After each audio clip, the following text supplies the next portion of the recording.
Hi and welcome to Lara la Beaut. So today I'm going to do a quick October wrap up. I wasn't going to do this because we're already halfway into November, but you know what they say, better late than never. I've always wondered who they are. You know, they always seem to know everything and say a lot of things. So the first book I read is John Dies at the End by David Wong. This is a comedy horror. This is definitely a buddy sort of book, you know, like Harold and Kumar or Lethal Weapon or Dumb and Dumber. It's about two friends, Dave and John is dumber, I guess, in this book because he manages to get them into most of the trouble that they get into. But the book is written as a first-person narrative from Dave's perspective. I'm just going to give a rough storyline. So there's this black drug, I'm just going to call it a drug, and it's this thick black stuff, and once this gets into your system you gain the ability to like travel across different dimensions, and you can tell by looking at someone what they had for lunch last week or how many hairs are on their head. It just basically gives you like superpowers, and time becomes non-existent. It's kind of like the movie Lucy with Scarlett Johansson. Yeah, so the book has a metaphysical aspect to it. It's a bit sci-fi, but everyone who gets this soy sauce in their system ends up dead or they go missing. So John manages to get this soy sauce into his body because he's a bit of a junkie, and eventually so does Dave, thanks to John. So by taking the soy sauce, they come to find out that Earth is in danger of invasion and possibly extinction, so they have to save the world in a nutshell. I don't want to give away too much, but that's kind of what this is about.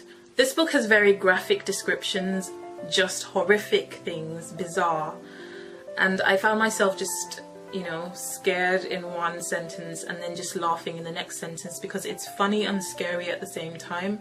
There's a monster in this book that smells like Old Spice. Just the most bizarre thing you can think of is in this book. Now, I definitely wouldn't read this book on a normal day, but I just, you know, I read it because of Halloween, and it was still a good read, I'll just say that. And yeah, so this was good. And then I read Frankenstein by Mary Shelley. Of all the books that I read in October, I enjoyed this one the most. This is about Victor Frankenstein, a young man who is very intelligent, very ambitious, very interested in natural philosophy, and is just curious about how life comes about. So he manages to create life. He creates this monster and just spends his days and months creating this thing, and once this thing comes to life he's just horrified by it, and he just abandons the creature. He just abandons the creature and just leaves it to fend for itself and just carries on living his life.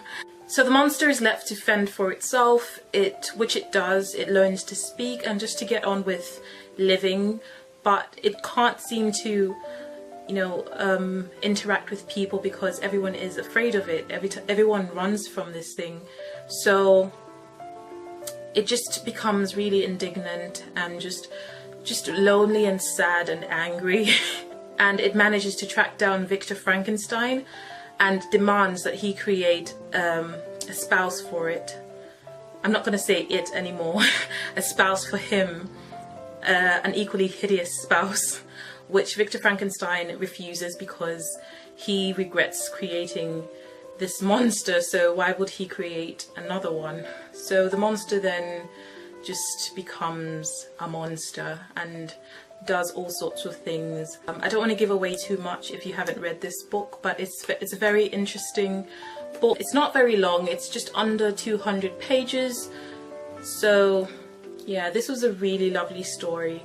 It reminded me of these folk tales that my grandmother used to tell us when I was small.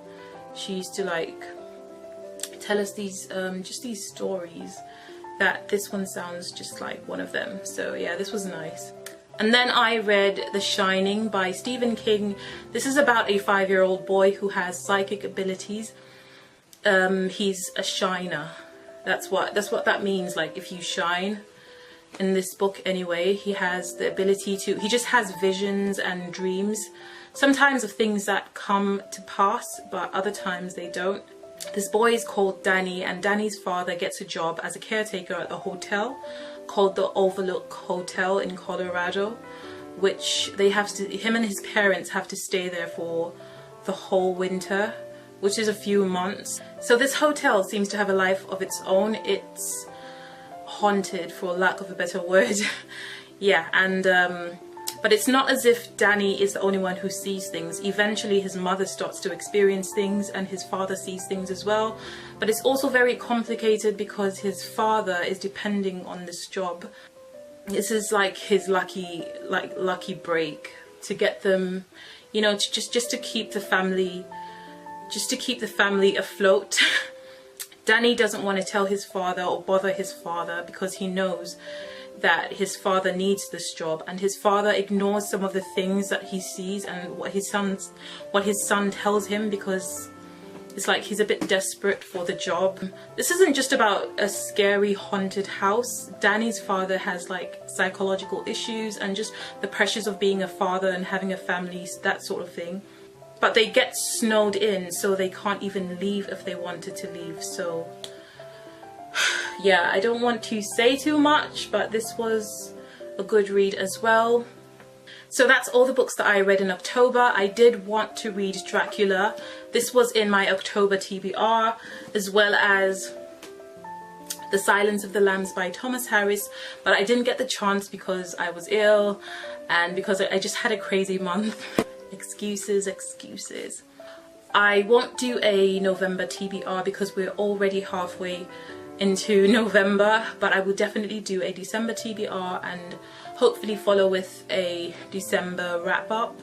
Yeah, so thanks so much for watching, and leave a comment if you have any questions or you want to share what you read during last month or what you plan to read or anything like that. So yeah, bye.